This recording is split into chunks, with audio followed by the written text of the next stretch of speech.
নমস্কার।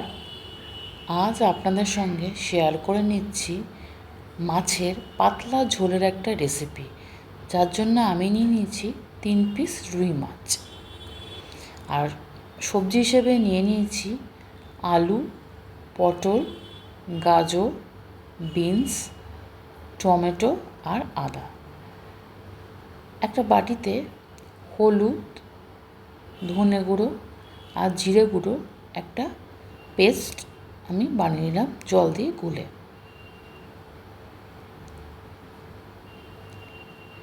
কড়াই দিয়ে দিলাম একটু তেল।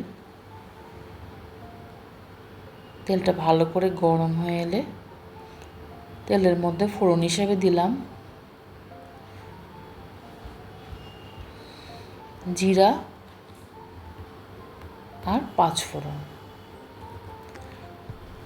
এবার যে আলুটা নিয়েছিলাম সেটা লম্বা লম্বা করে কেটে নিয়েছি। প্রথমে আলুগুলো তেলে ভালো করে ভেজে নেব।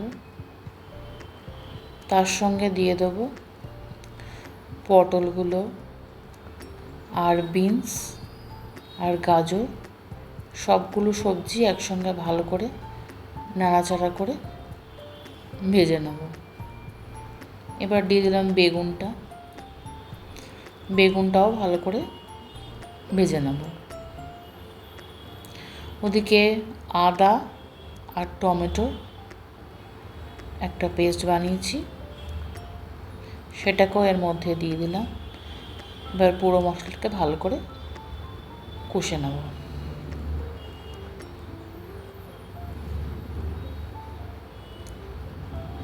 এবার যে মিশ্রণটা বানিয়েছিলাম হলুদের গুঁড়ো, জিরে গুঁড়ো আর ধনের গুঁড়ো, সেটাও দিয়ে দিলাম স্বাদ মতো নুন আর অল্প একটু চিনি। তারপর দিয়ে দিলাম প্রয়োজন মতো জল। এবার ঝোলটাকে বেশ খানিকক্ষণ ফুটতে দেবো। ওদিকে কড়াই একটু তেল দিয়ে মাছগুলোকে ভালো করে ভেজে নিচ্ছি।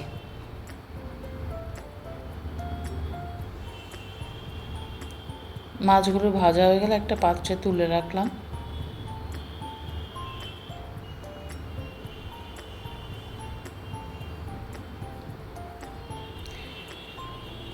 এবার যে ঝোলটা বানিয়েছিলাম সে ঝোলটা মাছগুলো ভাজা হয়ে গেলে তার মধ্যে দিয়ে দিলাম। ঝোলটাকে বেশ খানিকটা সময় ধরে ফুটতে দিলাম। খুব পাতলা তৈরি হয় এই ঝোলটা, এটা স্বাস্থ্যের পক্ষে খুব উপকারী। আমার রান্নাটা রেডি হয়ে গেছে। রান্নাটা পুরো দেখার জন্য অসংখ্য ধন্যবাদ। চ্যানেলটিকে অবশ্যই সাবস্ক্রাইব করে দেবেন।